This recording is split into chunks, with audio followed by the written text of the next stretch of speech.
வணக்கம்.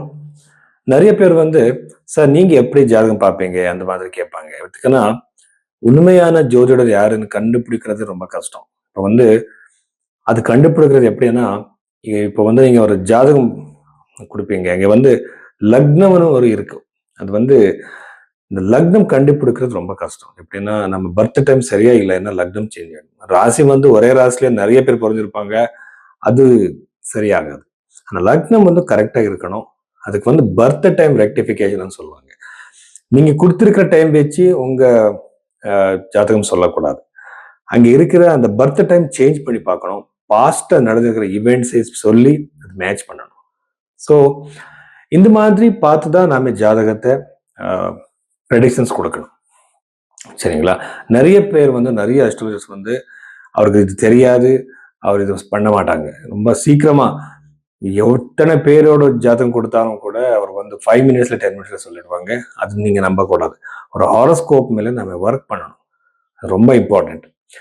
நான் நெறைய பேர் சார் நீங்க எப்படி ஜாதகம் பார்ப்பீங்கன்னு கேட்பாங்க. அது எப்படின்னா, ஃபர்ஸ்ட் லக்னம் சரியா இருக்கா நீங்க கொடுத்துருக்கிற பர்த் டைமுக்கு மேட்ச் ஆகுது அது நான் ஃபர்ஸ்ட் பார்க்குறேன்.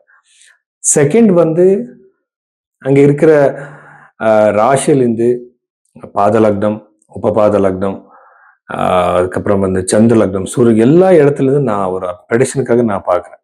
பார்த்ததுக்கு அப்புறம் கை ரேகையில இருக்கிற லைன்ஸ் அந்த இவெண்ட்டை இண்டிகேட் பண்ணுதா அதை நான் பார்க்குறேன். இங்க சைனீஸ் பாமிஸ்ட்ரி, இந்தியன் பாமிஸ்ட்ரி, நாடி பாமிஸ்ட்ரி எல்லாமே இருக்கு. பிரஸ்னம் பார்க்குறேன். இந்த ஹோராரி அஸ்ட்ராலஜர் சொல்லுவாங்க. பிரஸ்னத்துல நான் ஃபைனலைஸ் பண்ணிடுறேன். ஸோ இந்த இவெண்ட் கண்டிப்பா நடக்கும். ஸோ இந்த மாதிரி நான் ஸ்டெப் பை ஸ்டெப் சயின்டிஃபிக்காக போகிறேன். அதுக்கப்புறம் இதில் வெறும் நான் விம்சோத்தர தசை மட்டும் யூஸ் பண்ண மாட்டேன். சரதசா, யோகின் தசா, இந்த மாதிரி தசா பீரியட் எல்லாமே நான் அப்ளை பண்ணுறேன். இது புரோத் பராசரா ஓரசாஸ்திரத்தில் இருக்கு. ஸோ இந்த மாதிரி தான் நான் ப்ரெடிக்ஷன் கொடுத்துட்டு இருக்கேன். அது 100% கரெக்ட் ஆயிட்டு இருக்கு. ஸோ அதனால இந்த மாதிரி உங்க ஜாதகம் பார்க்கறதுக்காக நீங்க பைரவி ஆஸ்ட்ரோல இந்த நம்பருக்கு நீங்க கன்சல்டேஷன் புக் பண்ணலாம். மேஷ ராசி 2026 மார்ச் 8ஆம் தேதிக்கு அப்புறம் மேஷ ராசியில பிறந்தவருக்கு என்னென்ன விசேஷங்கள் இருக்கு நாம பார்க்கலாம். இந்த ஃபர்ஸ்ட்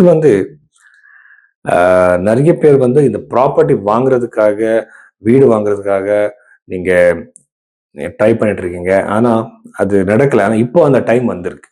ஸோ இந்த ப்ராப்பர்ட்டி வாங்குறதுக்கு அந்த ப்ராப்பர்ட்டி இல்லாம வெறும் வீடு மட்டும் இல்லை, எஸ்டேட் இருக்கலாம், லேண்ட் இருக்கலாம். இது வாங்குறதுக்கு ரொம்ப நல்ல டைம் பீரியட். இது ரொம்ப ஈஸியா நடக்கும். ரெண்டாவது விஷயம் பஞ்சம பாவம், அந்த 5th ஹவுஸ்ன்னு சொல்லுவாங்க இல்லையா, அது ரொம்ப அஃப்ளிக்டட் ஆகிருக்கிறதுனால ஸ்டூடெண்ட்ஸுக்கு இது நல்லது கிடையாது. இப்போ எப்படின்னா டிஸ்ட்ராக்ஷன்ஸ் நிறைய இருக்கும். படிப்புல மேல அவருக்கு அந்த மாதிரி ஒரு இன்ட்ரெஸ்ட் வராது.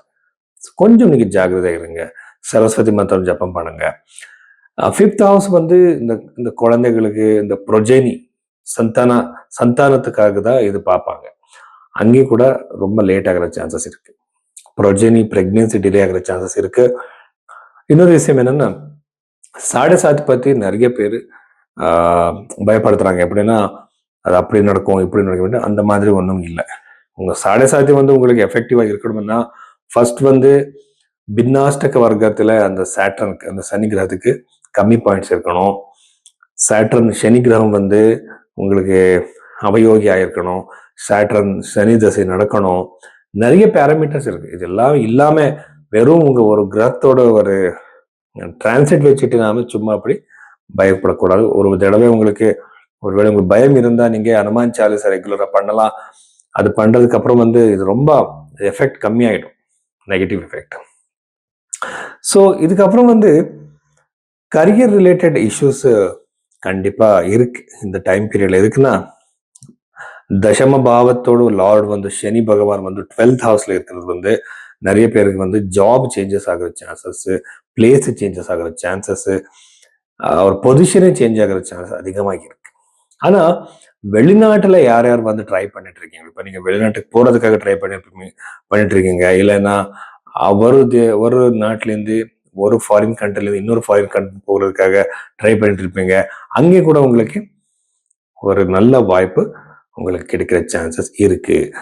வெளிநாட்டு ஜாப் தேடி போறவருக்கு. அது எல்லாமே யார் யார் வந்து இந்த கவர்மெண்ட் ஜாப்ல இருக்கலாம், பிரைவேட் ஜாப்ல இருக்கலாம், நீங்க டிரான்ஸ்ஃபருக்காக நீங்க ட்ரை பண்ணிட்டு இருந்தா இங்க கூட ரொம்ப நல்ல சான்ஸ் உங்களுக்கு இருக்கு. திருமண யோகம் கண்டிப்பா இருக்கு. ஒரு ரொம்ப நல்ல சம்பந்தம் கிடைக்கிற சான்சஸ், திருமணம் ஆகிற சான்சஸ், ஒரு நல்ல ஒரு ப்ரப்போசல் வர்ற சான்சஸ் அதிகமாகவே இருக்கு. ஆனா யார் யார் லவ் இஷ்யூஸ் லவ் பண்ணிட்டு இருக்கீங்களோ அவர் எல்லாருக்குமே இந்த இந்த மேச ராசியில பிறந்தவருக்கு வந்து கண்டிப்பா ஏதாவது ஒரு சின்ன சின்ன மிஸ் அண்டர்ஸ்டாண்டிங்ஸ் வந்து பிரேக்கப் ஆகிற சான்சஸ் அதிகமாகவே இருக்கு. ஜாகிரதையா இருங்க. உங்க பேச்சு மேல, உங்க வார்த்தை மேல கண்ட்ரோல் வச்சுக்கிறது ரொம்ப இம்பார்ட்டன்ட். ஸோ இந்த எல்லா விஷயங்கள் இருக்கு. அது இல்லாம யார் யார் வந்து புதுசான பிசினஸ் பண்றதுக்காக, தொழில் பண்றதுக்காக முயற்சி பண்ணிட்டு இருக்கீங்களோ, யோசிச்சுட்டு இருக்கீங்களோ, அவர் எல்லாருக்குமே இது ரொம்ப நல்ல நேரம். ஸோ இது யூஸ் பண்ணிக்கோங்க. கண்டிப்பா இந்த டைம் பீரியட்ல உங்க ஃபைனான்சியல் சக்சஸ் இருக்கும். கடன் பிரச்சனையில் வெளியே வர்றதுக்காக கண்டிப்பா வழி உங்களுக்கு கிடைக்கும். ஸோ நீங்க வெயிட் பண்ணுங்க. சக்சஸ் 100% இருக்கு மேஷ ராசியில பிறந்தவருக்கு.